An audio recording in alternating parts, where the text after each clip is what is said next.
Students, நம்ம இந்த வீடியோல CBSE class 10 ஸ்டூடெண்ட்ஸ்க்கான statistics second exerciseல question number 4 பார்க்க போறோம். The following distribution gives the state-wise teacher-student ratio in higher secondary schools of India. Find the mode and mean of this data கேட்டிருக்காங்க. So mode find பண்ணோம், mean find பண்ணோம். Interpret the two measurements அப்படின்னு questionல கேட்டிருக்காங்க. So முதல்ல mode find பண்ணிக்கலாம், அதுக்கப்புறம் mean find பண்ணிக்கலாம், அப்புறம் அந்த measures பத்தின டீடைல் நம்ம சொல்லணும். இது number of the student per teacher. இது number of the state 15 to 20 count வந்து 3 ஸ்டேட்ஸில் இருக்குது. அந்த மாதிரி ஒரு கவுண்ட் கொடுத்துருக்காங்க. மோட் கண்டுபிடிக்கிறதுக்கு இந்த டேபிளை நீங்கள் ட்ரா பண்ணவே தேவையில்லை. மோட் அப்படின்னா ஹையஸ்ட் ஃப்ரீக்வன்சின்னு அர்த்தம். இதில் இருக்கிறதுலே ஹையஸ்ட் ஃப்ரீக்வன்சியே மோடல் கிளாஸ், அதாவது F1 அப்படின்னு எடுக்கணும். இதில் இருக்கிறதுலே ஹையஸ்ட் நம்பர் வந்து 10 தான். அப்போ இந்த 10 இருக்கிற இந்த பாக்ஸ் இருக்குல்ல, இதுதான் வந்து மோடல் கிளாஸ் அப்படின்னு சொல்லுவோம் நம்ம. இப்போ இந்த 10 தான் வந்து நம்ம என்னென்னு எழுதிக்கணும்னா F1 அப்படின்னு எழுதிக்கணும். இதுதான் மோடோட basic formula. L plus F1 minus F0 by 2 times F1 minus F0 minus F2.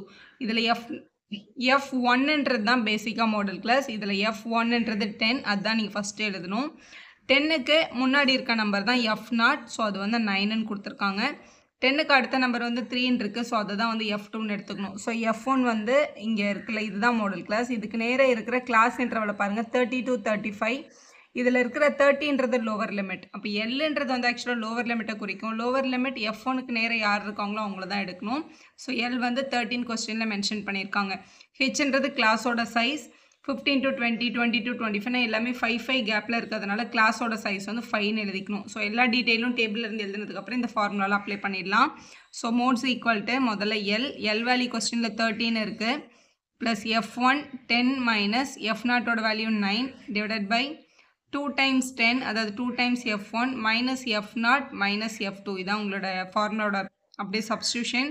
ஹெச்சோட value கொஸ்டினில் 5ன்னு இருந்தது, இங்கே 5ன்னு எழுதிக்கலாம். ஜஸ்ட் கேல்குலேஷன் மட்டும் தான். 30 ப்ளஸ் 10லேருந்து 9 மைனஸ் பண்ணிட்டோன்னா 1 வரும். 2 10s are 20 மைனஸ் 9ம் -3 ஆட் ஆகிடும். அப்போ இது -12 அப்படின்னு கிடச்சிருக்கும். இங்கே மல்டிபிள் பை 5 இருக்குது.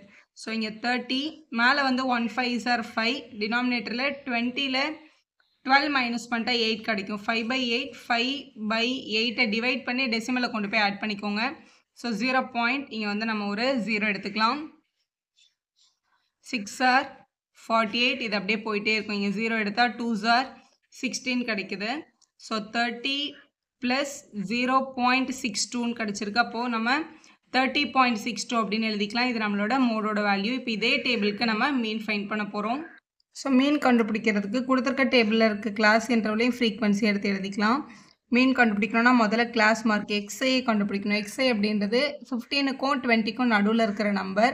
ரெண்டுத்தையும் ஆட் பண்ணி 2ஆல் கூட நீங்கள் டிவைட் பண்ணி பார்க்கலாம். 20யும் 15 ஆட் பண்ணால் 35, 35 2ஆல் டிவைட் பண்ணால் 15.5 இப்படி கிடைக்குது. இவங்க ரெண்டு பேருக்கும் நடுவில் இருக்க கேப் 5 தானே.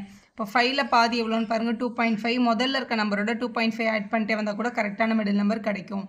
இப்போ இங்கே 20 இருக்குது, நான் ஒரு 2.5 ஆட் பண்ணிக்கிறேன். அப்போ இது 22.5, அடுத்து 27.5, 32.5. இதே மாதிரி எல்லா கூடயும் ஃபஸ்ட் நம்பரோட நான் 2.5 ஆட் பண்ணி தான் எழுதுகிறேன். டவுட்டாக இருந்தால் ரெண்டுத்தையும் ஆட் பண்ணி டிவைடட் பை 2 பண்ணி பாருங்கள். இல்லை நடுவில் கேப் எவ்வளோ இருக்கோ அதில் ஹாஃப் எடுத்து ஆட் பண்ணால் கரெக்டாக ஒர்க் அவுட் ஆகும். இது 52.5 எழுதியாச்சு. ஸோ இதான் எக்ஸ்ஐ. இப்போ இது அப்படியே வச்சு மல்டிபிள் பண்ண கஷ்டமாக இருக்கும், ஏன்னா டெசிமலில் இருக்கிறதுனால இதை கொஞ்சம் ரெடியூஸ் பண்ணிக்கலாம். ரெடியூஸ் பண்ணால் நம்ம டிஐ கண்டுபிடிக்கணும். டிஐ அப்படின்றது வந்து எக்ஸ்ஐ மைனஸ் ஏன்றது இந்த டேபிளில் சென்டர்லேருந்து ஏதாவது ஒரு நம்பர் எடுத்து மைனஸ் பண்ணுறது. நம்ம சென்டர்லேருந்து இப்போ இந்த 32.5 எடுத்துக்கலாம். ஸோ இது நம்ம ஏன்னு அசியூம் பண்ணியிருக்கோம்.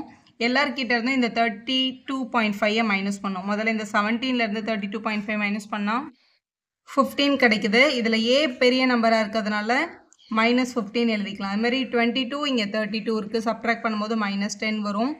அடுத்து 27 32 மைனஸ் பண்ணால் -5, இது 0. அதேமாதிரி இங்கே மைனஸ் பண்ணும்போது 37 மைனஸ் 32, இங்கே 5, இது 10, இது 15, இது 20, எல்லாமே 5 கேப்பில் கிடைக்குது. இவங்க எல்லாமே வந்து 5ல் டிவைட் ஆகுறாங்க.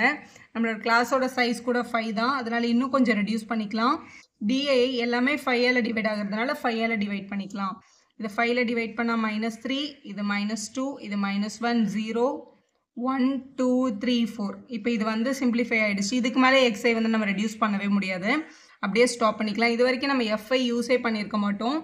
எஃப்ஐயும் யூஐயும் மல்டிபிள் பண்ணி இங்கே எழுதிடணும். ஸோ எஃப்ஐ யூஐ மல்டிபிள் பண்ணும்போது எதை வந்து நம்ம யூஸ் பண்ண போகிறது இல்லையா, அவங்களை இப்படி க்ளோஸ் பண்ணிக்கோங்க.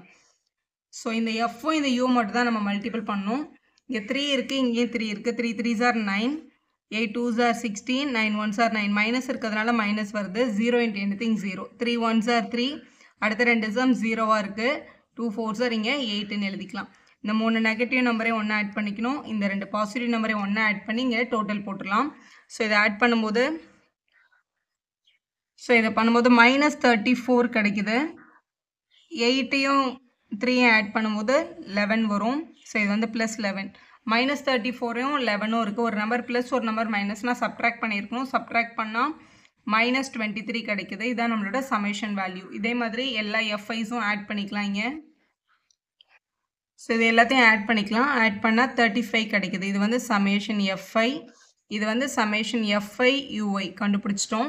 நார்மலாக சமேஷன் எஃப்ஐ யூஐயும் சமேஷன் எஃப்ஐயும் டிவைட் பண்ணுறது தான் மெயின் வேல்யூ. இங்கே நம்ம ஏவை மைனஸ் பண்ணியிருக்கிறதுனால இங்கே ஏவை ஆட் பண்ணிக்கணும். இங்கே ஹெச்ஆல் டிவைட் பண்ணியிருக்கிறதுனால இங்கே ஹெச்சை மல்டிபிள் பண்ணிக்கணும். இதை ஸ்டெப் டீவியேஷன் மெத்தட் அப்படின்னு நம்ம சொல்லுவோம். ஏக்கு பதிலாக கொஸ்டினில் நம்ம எடுத்த நம்பர் 32.5 அதை எழுதிக்கலாம். ப்ளஸ் சமேஷன் எஃப்ஐ யூஐ வந்து -23ன்னு கிடச்சிருக்கு. ஸோ -23 பை கீழே 35 இருக்குது. ஸோ இங்கே 35 மல்டிபிள் பை ஹெச்சோட வேல்யூ கிளாஸோட சைஸ் 5. 5யும் 35யும் கேன்சல் பண்ணிடலாம். 5 டேபிளில் 5 1s are 5 7s are. அப்போ 32.5 ப்ளஸ் இன்ட்டு மைனஸ் மைனஸ் ஆகிடும். மேலே 23யும் கீழே 7ம் இருக்குது. ஸோ 23யும் 7ஐயும் டிவைட் பண்ணிக்கலாம். டிவைட் பண்ணி டெசிமல் நம்பர்லேருந்து சப்ட்ராக்ட் பண்ணிடலாம். எல்சிஎம் எடுக்கிறத விட எப்போவுமே இதை டெசிமலில் கொண்டுட்டு வரதான் உங்களுக்கு ஈஸி. ஸோ 7 3s are இங்கே 21. இங்கே பேலன்ஸ் 2 இருக்குது. பாயிண்ட் வச்சு 0 சேர்த்துக்கலாம். 7 2s are 14. 6 திருப்பியும் 0 சேர்க்க முடியும். 8s are வரும்.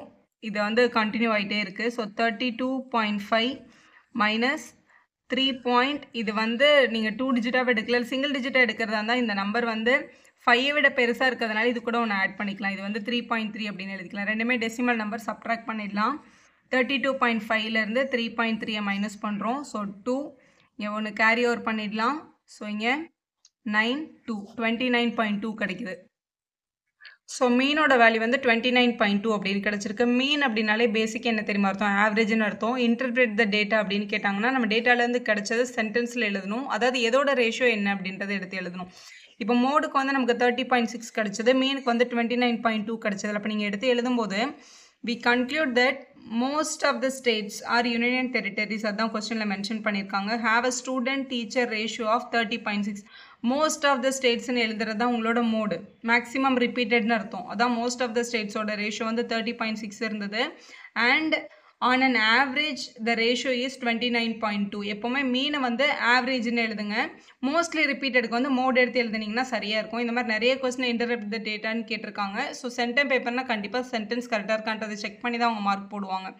வீடியோ யூஸ்ஃபுல்லாக இருந்தால் ஒரு லைக் போடுங்க, ஃப்ரெண்ட்ஸ்க்கும் ஷேர் பண்ணுங்கள். Subscribe channel for more videos.